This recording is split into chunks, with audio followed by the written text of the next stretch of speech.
ये कहानी है गांव की दो नाबालिग मासूम बहनों की, जिन्हें इनका बाप धोखे से इन्हें बंबई के गुमनाम जगहों में भेज देता है, बस कुछ पैसों के खातिर। और यहाँ से शुरू होता है हैवानियत और क्रूरता का वो मंजर जिसे देखकर हर एक शख्स के रोंगटे खड़े हो जाएंगे। इन्हें हवस के भूखे भेड़ियों के आगे छोड़ दिया जाता है, लगातार ड्रग्स और स्टेरॉयड तक दिया जाता है, और इसके बाद इन्हें फॉरेन कंट्रीज में हमेशा के लिए रवाना कर दिया जाता है। ये दोनों बहनें एक्सप्लॉयटेशन के इस दलदल से एस्केप कर पाती हैं या नहीं, ये जानने के लिए वीडियो को लास्ट तक देखिए। कहानी शुरू होती है उत्तर प्रदेश के एक छोटे गांव से, जहां हम माधव दास नाम के एक गरीब किसान को देखते हैं जो पूरी तरह से सूद और कर्ज में डूबा हुआ था। कई महीनों से बारिश न होने के कारण पूरे गांव में सूखा पड़ चुका था और जमीनें बंजर हो चुकी थीं, जिससे माधव की परेशानियां दुगनी हो जाती हैं। सूरत हाल ये होता है कि अब खाने के भी लाले पड़ जाते हैं, और ऊपर से माधव के सर पर दो जवान बेटियों की जिम्मेदारी थी, और ये दोनों बेटियां माधव के लिए किसी बोझ से कम नहीं थीं। बड़ी बेटी का नाम था प्रीति, जो थोड़ी कामचोर और बचकाना स्वभाव की लड़की थी। इसी कारण माधव प्रीति को बिल्कुल पसंद नहीं करता था और हमेशा चिड़चिड़ाहट में उसे पीट दिया करता था। माधव की छोटी बेटी का नाम था सोनिया, जो एक जिम्मेदार और अक्लमंद लड़की थी और वो अपने पिता के हर काम में हाथ बटाती। प्रीति और सोनिया दोनों बहनें एक दूसरे पर अपनी जान लुटाते थे, बिल्कुल दो जिस्म एक जान की तरह। वो जहाँ भी जाते साथ जाते, खेलना कूदना पढ़ाई सब साथ में ही होता था। यहाँ तक कि अगर बाबा का मूड खराब रहता तो वो एक साथ ही बगीचे में छुप जाती थीं ताकि मार खाने से बच सके। एक दिन माधव के घर पर ठाकुर आता है और माधव को कर्ज चुकता करने के लिए 2 दिन की मोहलत देता है। अगर उसने किसी तरह कर्ज नहीं चुकाया तो ठाकुर माधव का घर अपने नाम कर लेगा, जिससे माधव और उसका पूरा परिवार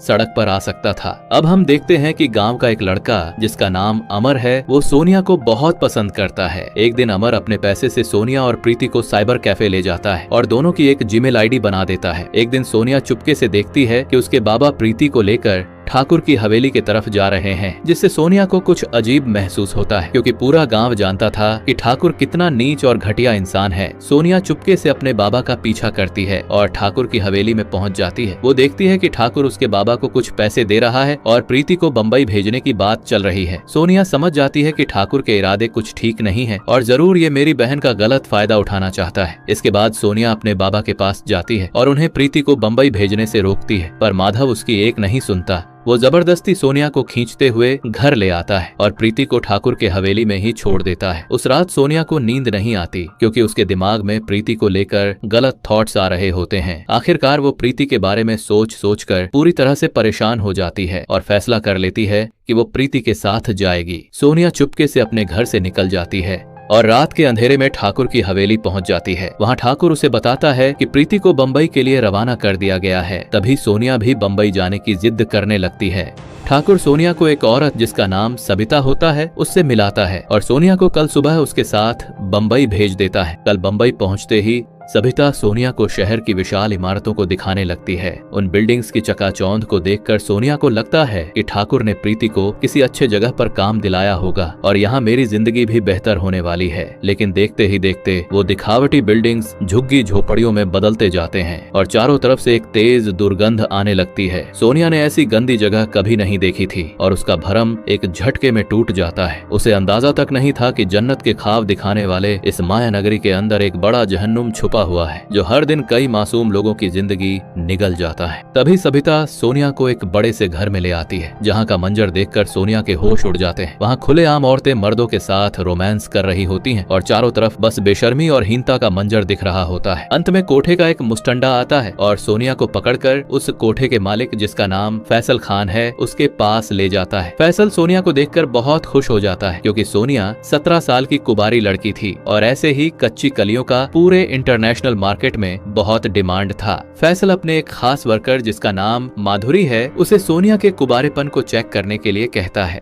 फिर माधुरी जबरन सोनिया के पैजामे में हाथ डालकर सामान की अच्छे से तहकीकात करती है। जब ये कंफर्म हो जाता है कि सोनिया पूरी तरह से कवारी है, तब उसे जबरदस्ती एक कमरे में ले जाकर बंद कर दिया जाता है। कल सुबह सोनिया को फिर से फैसल के पास लाया जाता है जहाँ फैसल उसे रोमांस की सारी प्रक्रिया समझाता है, लेकिन सोनिया ऐसा करने से साफ इनकार कर देती है। तभी फैसल गुस्से में आता है और उसे धमकी देता है कि अगर तू ऐसा नहीं करेगी तो मैं तेरे परिवार और तेरी बहन को मार डालूंगा, जिससे मजबूरन सोनिया को धंधा करने के लिए मानना पड़ता है। इसके बाद माधुरी सोनिया को कोठे के सबसे गंदे शौचालय में बंद कर देती है, जहाँ कोठे की सारी औरतें आकर अपनी गंदगी फैलाती थीं और उसे कमोड साफ करने के काम पर लगा देती हैं। कल सुबह सोनिया को उसके पहले कस्टमर के पास भेजा जाता है, जो एक बूढ़ा व्यक्ति था, और उस बूढ़े व्यक्ति से फैसल ने पहले ही डील कर ली थी कि लड़की के सिर्फ मुंह का ही इस्तेमाल करना है। दरअसल फैसल ने सोनिया के सील पैक का सौदा एक इंटरनेशनल कस्टमर से कर लिया था और सील पैक के बदले फैसल को 3 करोड़ रुपए मिलने वाले थे। अगले दिन फैसल सोनिया को एक गाड़ी में बैठाता है और उसे लेकर एक अनजान जगह पहुंच जाता है, जहां फाइनली सोनिया को प्रीति से मिलवाया जाता है। सोनिया प्रीति को देखकर बहुत खुश हो जाती है, लेकिन प्रीति उसकी तरफ देखती भी नहीं। सोनिया नोटिस करती है कि जो लड़की हमेशा हंसती खेलती रहती थी, उसके आंखों से वो मासूमियत और चमक ही गायब हो चुका था। दरअसल प्रीति को ये गलतफहमी हो चुका था कि सोनिया उससे जलती है और सोनिया को पहले से पता था कि बाबा मुझे बेचने वाले हैं। वो सोनिया से बात करने के लिए तैयार नहीं होती और उसे गाड़ी से उतर जाने के लिए कहती है। प्रीति की इस बेरुखी से सोनिया की बची कुची जीने की आस भी खत्म हो जाती है। अब आता है इस कहानी में सबसे बड़ा ट्विस्ट। दरअसल एक दिन कोठे पर एक नौजवान कस्टमर आता है, जिसका नाम था विश्वास। वो पैसे देकर सोनिया को बुक कर लेता है, लेकिन यहाँ हम देखते हैं कि विश्वास कोई कस्टमर नहीं था, बल्कि ये वीमेन वेलफेयर संस्था का एक सदस्य है, जो नाबालिग बच्चियों को ह्यूमन ट्रैफिकिंग से बचाने का काम करता है। सोनिया अपनी सारी कहानी विश्वास को बताती है और उसके बहन को ढूंढने के लिए रिक्वेस्ट करती है।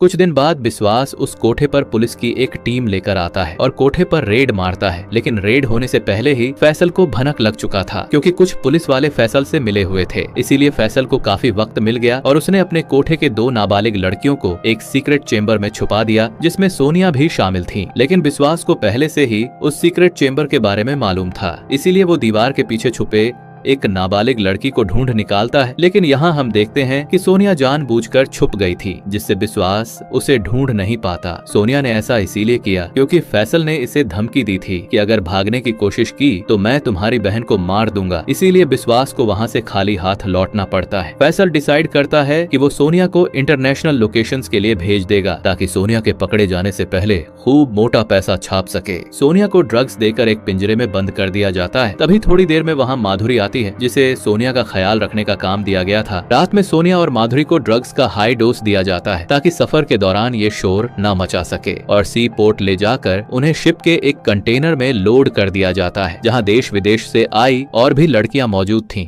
कई दिनों के सफर के बाद वो शिप हांगकांग पहुंचती है, जहां इन लड़कियों को अच्छे से नहलाया जाता है और उन्हें तैयार करके कस्टमर्स के पास भेज दिया जाता है। सोनिया का कस्टमर एक बूढ़ा फॉरेनर था और इसी कस्टमर ने फैसल से सील पैक की डील की थी। सोनिया के आते ही वो कस्टमर उस पर जानवर की तरह टूट पड़ता है, लेकिन सोनिया कुछ रिएक्ट नहीं कर पाती, क्योंकि ड्रग्स की वजह से उसके सोचने समझने की क्षमता खत्म हो चुकी थी। इसके बाद एक डॉक्टर सोनिया को एक केबिन में ले जाता है और सील को फिर से ऑपरेशन करके सी देता है। दरअसल इस दर्दनाक ऑपरेशन के लिए फैसल ने डॉक्टर को पैसे दिए होते हैं, ताकि वो फिर से उसके सील पैक को बेचकर एक मोटा मुनाफा कमा सके। इसके बाद सभी लड़कियों को वापस कंटेनर में रखकर अमेरिका के लॉस एंजलिस शहर के लिए रवाना कर दिया जाता है, जहां सोनिया को एक और कस्टमर के पास भेजा जाता है। वो कस्टमर सोनिया से बहुत अच्छे से पेश आता है और वो अपना कंप्यूटर भी सोनिया को यूज करने के लिए देता है। सोनिया को कंप्यूटर में सिर्फ जीमेल ही खोलना आता था, और जैसे ही वो अपना जीमेल आईडी खोलती है, उसे अमर का बहुत सारा मैसेज दिखाई देता है, जिसमें अमर ने लिखा था कि मैंने बंबई जाकर तुम्हें बहुत खोजने की कोशिश की, लेकिन तुम्हें नहीं ढूंढ पाया, पर मैं फिर भी तुम्हारा इंतजार करूंगा। मुझे मालूम है कि तुम वापस जरूर आओगी। इस मैसेज को पढ़कर सोनिया में एक आत्मविश्वास भर जाता है, जैसे अचानक उसमें एक नई जान आ गई हो। सोनिया डिसाइड कर लेती है कि किसी भी तरह से वो इस दलदल से निकल कर रहेगी। अब हम देखते हैं कि सोनिया को एक पार्टी में लाया गया है, जहाँ माधुरी भी मौजूद थी। वहाँ सभी के आंखों में अजीब पागलपन दिख रहा था और लोग खुले में ही सबके सामने कुछ भी कर रहे थे। सोनिया पर भी कई लोगों ने अपना हाथ साफ किया। तभी थोड़ी देर में सोनिया की नजर माधुरी पे पड़ती है, जिसकी आंखों में उदासी दिख रही थी, जैसे उसने जिंदा रहने की उम्मीद ही छोड़ दी हो। तभी माधुरी एक कांच का ग्लास जानबूझकर गिरा देती है और कांच के टुकड़े को उठाकर अपने हाथ का नस काट लेती है, जिससे बहुत जल्द ही उसकी मौत हो जाती है। माधुरी ने सिर्फ अपनी जान नहीं ली थी, बल्कि सोनिया को एक इशारा भी किया था कि निकल जाओ, इससे पहले कि बहुत देर हो जाए। सोनिया ये सब देखकर सुन्न रह जाती लगती है और वो माधुरी के इशारे को समझ जाती है कि अगर अभी नहीं भागी तो माधुरी की तरह ही कुत्ते की मौत मारी जाऊंगी। इसीलिए सोनिया वहाँ से भागने लगती है और अपना सैंडल दूसरे रास्ते में फेंक देती है ताकि गार्ड्स को भ्रमित कर सके। वो वहाँ से भागकर बहुत दूर निकल जाती है। अगर वो मौका रहते नहीं भागती तो उसके साथ कुछ भी हो सकता था, क्योंकि ये अमेरिका है। यहाँ अक्सर लड़कियों को ट्रैप करके उनका लाइव मर्डर या टॉर्चर की वीडियोस को डार्क नेट के लिए यूज किया जाता है। सोनिया कुछ दिन सड़क पर होमलेस की जिंदगी गुजारती है और लोगों से भीख तक मांगती है। भूख जब बर्दाश्त के हद से बाहर हो जाता तो उसे कचड़े से खाना निकाल कर भी खाना पड़ता। लेकिन एक दिन एक महिला की नजर सोनिया पे पड़ती है। दरअसल ये महिला एक विमेन वेलफेयर संस्था की सदस्य थी जो असहाय औरतों को सहारा देती थी। कुछ दिन संस्था में गुजारने के बाद वो महिला सोनिया को एक लड़की से वीडियो कॉल पर मिलाती है। दरअसल वो लड़की और कोई नहीं बल्कि प्रीति थी, जिसे विश्वास ने ढूंढ निकाला था। अब प्रीति की सारी गलतफहमी खत्म हो चुकी थी, क्योंकि उसे मालूम पड़ चुका था कि सोनिया ने उसे बचाने के लिए अपनी जान भी दांव पर लगा दी है। कुछ दिन बाद वो संस्था वाले सोनिया को इंडिया भेज देते हैं, जहाँ सोनिया विश्वास के विमेन वेलफेयर सोसाइटी में पहुँचती है। वो प्रीति से मिलने के लिए बहुत एक्साइटेड थी, लेकिन वहाँ जाकर उसे एक शॉकिंग बात पता चलता है। विश्वास उसे बताता है कि प्रीति ड्रग की एडिक्टेड हो चुकी है, इसीलिए वो इस सोसाइटी से कई दिन पहले ही भाग गई और मैंने उसे बहुत ढूंढने की कोशिश की पर मैं उसे नहीं ढूंढ सका।